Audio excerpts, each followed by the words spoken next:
Court, all rise, please.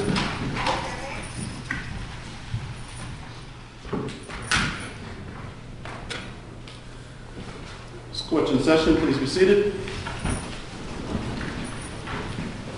Proceed. Please. Your Honor, before the court is the Commonwealth versus Aaron Hernandez, Suffolk County docket 2014-10417. Defendant is present, represented by counsel.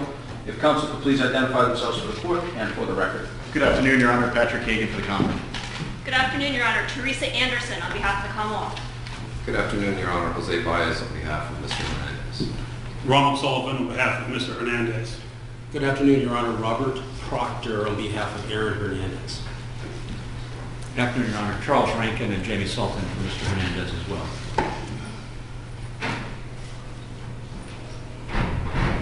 All right, good afternoon, folks. This hearing was scheduled based on the Commonwealth's concern as it related to some of the evidence in this case.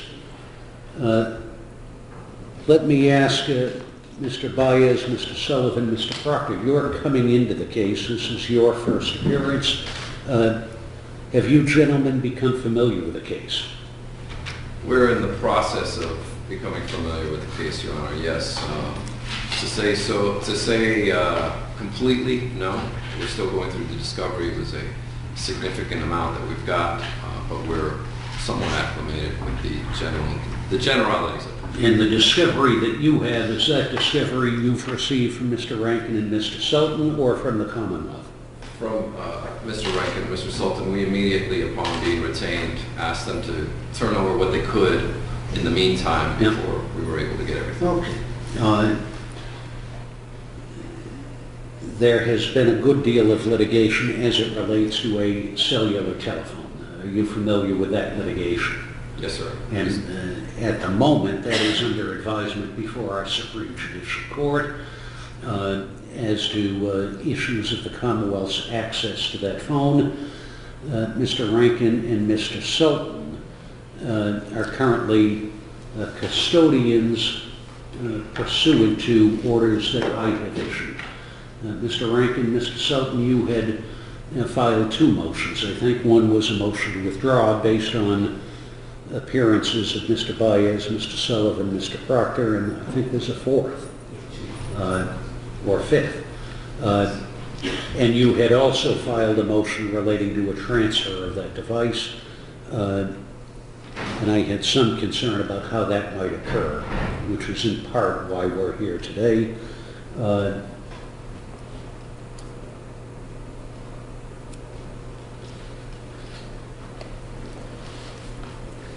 And Ms. Anderson, as I understand it, we have not heard anything from the appellate court as to the matter under advisement.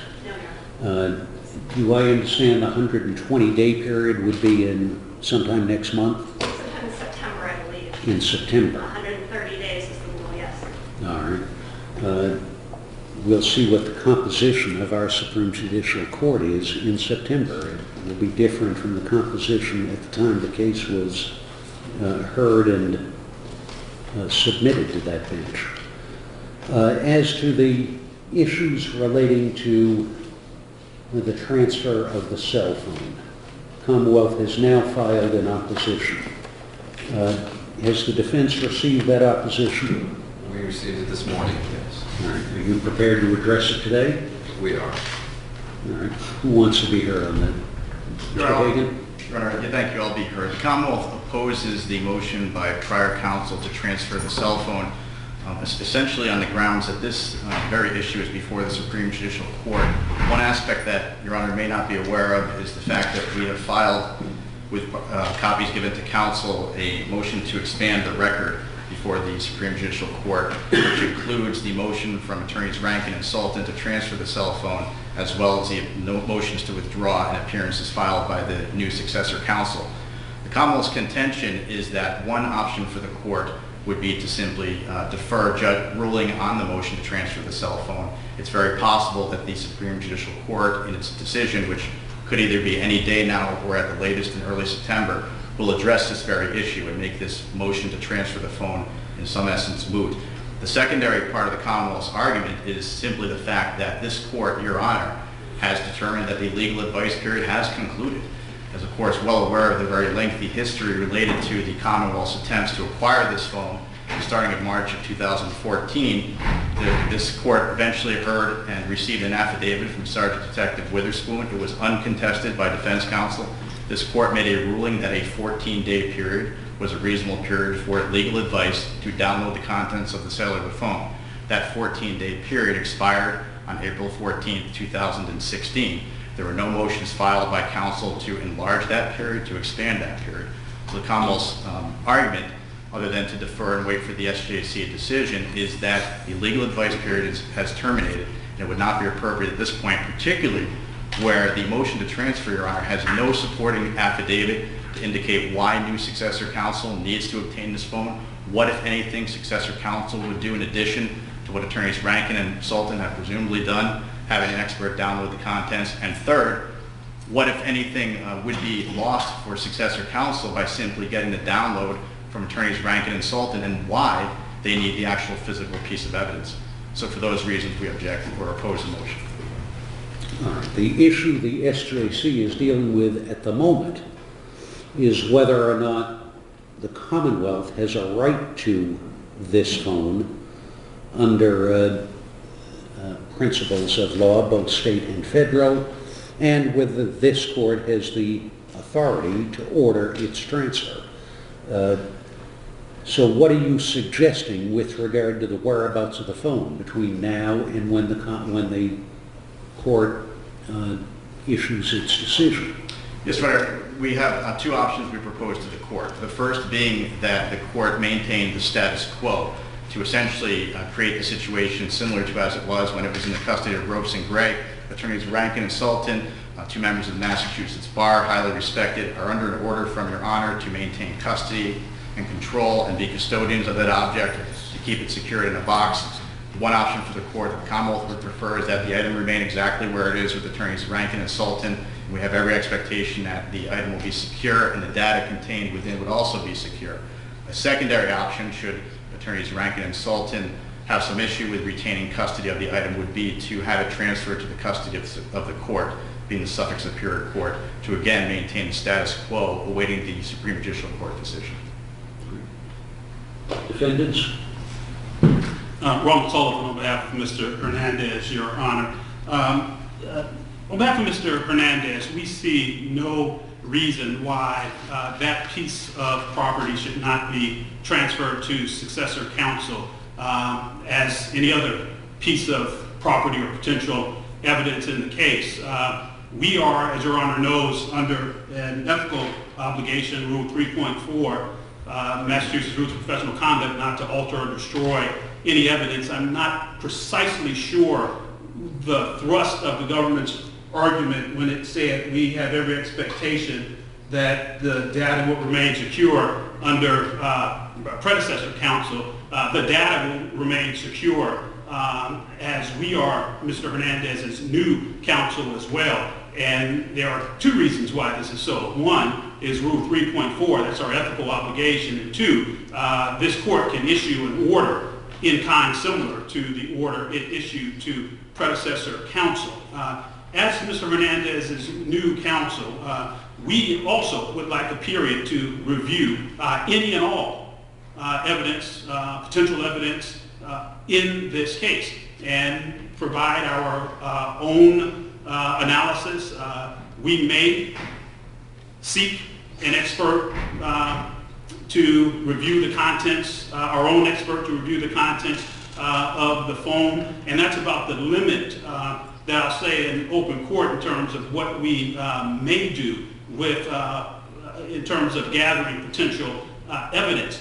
But just as everything else in the case is transferring, to the extent Your Honor grants the pending motion to withdraw from predecessor counsel to successor counsel, there should be nothing different about the telephone, and these lawyers here will maintain the telephone in whatever way that this court orders. Where? We can, and by that I mean inside the Commonwealth or outside the Commonwealth? Inside the Commonwealth of Massachusetts. I would maintain it in my office. And that's a secure location, I take it. It is extraordinarily secure, Your Honor. Okay. All right, anything further on that? Your Honor, the only thing I would add is that we still don't know from successor counsel through the form of an affidavit what it is they would like to do with the phone. I've heard Mr. Sullivan hint that perhaps they would get an expert. We don't know why Well, they would provide legal advice, which is the standard under Fisher. I don't know that you have the right to know much more than that at this stage. And this is successor counsel. The case doesn't go back to the starting gate. We all know that. But at least to the extent successor counsel sees some value in a further examination without disturbing the contents, I'm not sure that I see a basis for objection. It might be the case if the SJC decided something immediately that would then have the effect of giving the Commonwealth access very quickly, but there's nothing to indicate that likely will happen. So what difference does it make to you folks if during this period of delay due to the appellate proceedings, they take a look at it or have an expert? I think you touched upon the Commonwealth's main concern again, is that each time this item is potentially downloaded, there's always a risk, albeit minimal, that somehow data is changed or altered or mistakenly destroyed. Again, I know there's experts and they know their business, they know their profession, but the Commonwealth has concerns with the item repeatedly being transferred and potentially repeatedly being downloaded and or copied. Particularly where, again, there's not even an ex parte affidavit from counsel as to why they need the actual device as opposed to presumably what is a download on a thumb drive or a CD that Mr. Rankin and Mr. Sultan have from their experts. I can imagine perhaps it's to verify the thoroughness of the earlier download. In any case, your motion to the SJC to expand the record did not include any affirmative requests for action by the SJC other than expanding the record, did it? That's correct.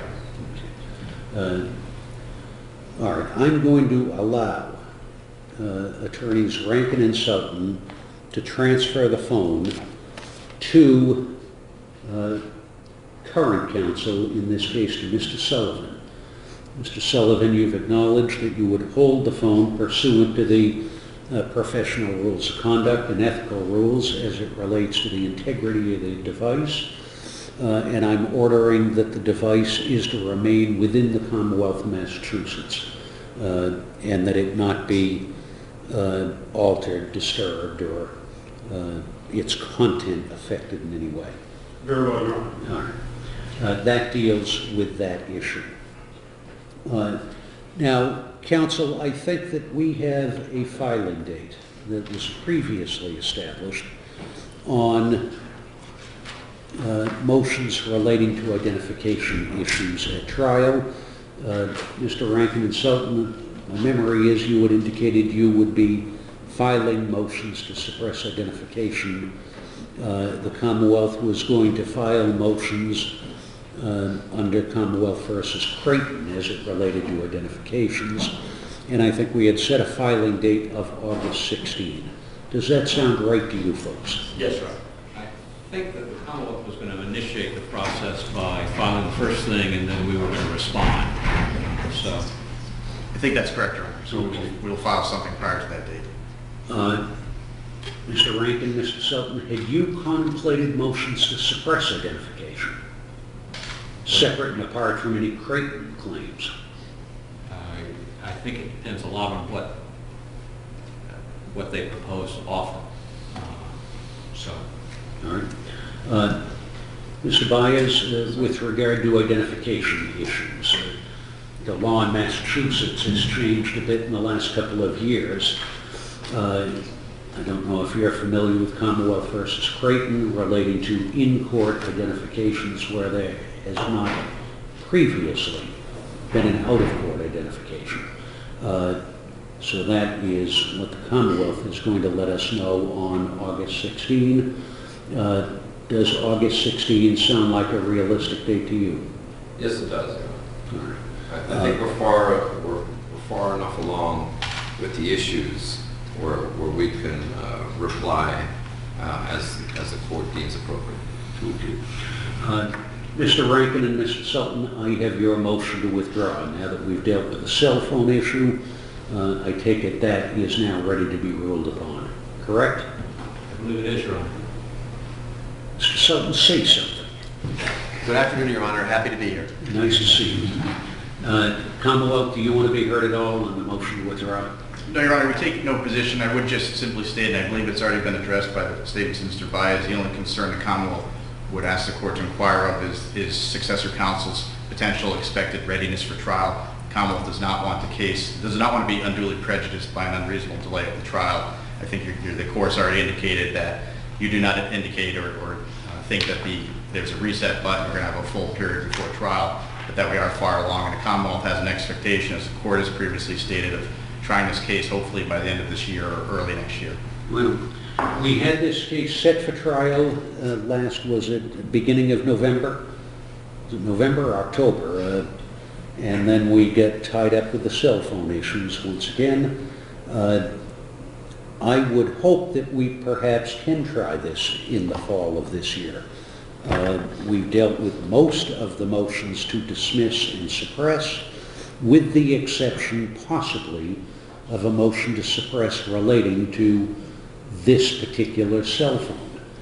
Mr. Baez, Mr. Sultan and Rankin reserved on that because it wasn't yet clear whether the Commonwealth would get the device. But if the Commonwealth was permitted to obtain the device, then predecessor counsel had indicated they likely would seek suppression on that. Is that something you focused on at all? We're aware of that process, and we had planned on taking similar action should that occur. So the answer to your question would be in the affirmative, sir. All right. As to the trial readiness of the case, putting the phone aside for a moment, where do you see it? Well, if the current trial dates were late fall, early next year, we would have requested perhaps pushing it back just slightly to perhaps the spring, if possible. Just in the event that we uncovered something, since we have not gone through everything yet, I don't want to make any representations to this court that I would not be able to comply with, or I would feel uncomfortable doing a disservice to Mr. Hernandez. So in light of that, I would ask at the very latest, of course, if we could do it at some point in the spring. Well, I'm not sure that I will go out to the spring. I'll tell you that right now. Why don't we do this? Why don't we plan to set a trial date in this case on August 16? Why don't we plan on August 16 to treat that as a litigation control conference under Rule 16, such that I'd like to know from the defense what you are contemplating by way of pretrial litigation in advance of the trial date. So let's see how much has to be dealt with between now and when the trial date will be. And I would hope by August 16, given the vast number of defense lawyers now involved, that you'll be able to become familiar with the case in the next almost 30 days. All right. Anything else you want to address, sir? Nothing further from the defense, Your Honor. Commonwealth? Nothing further. Very good. We'll see you August 16. For the moment, I would plan that take place in Suffolk County. Has the motion to withdraw been acted on? It is allowed. Thank you, Your Honor. I will order in connection with the motion to withdraw that to the extent there is any further discovery that you possess that has not been produced, you make that available to new counsel. Yes, Your Honor. Thank you all. Thank you, Your Honor. Matters continue to August 16th at 2 p.m. At 2 p.m. in Suffolk? Yeah, in Suffolk. Would all rise, please? Court stands in recess.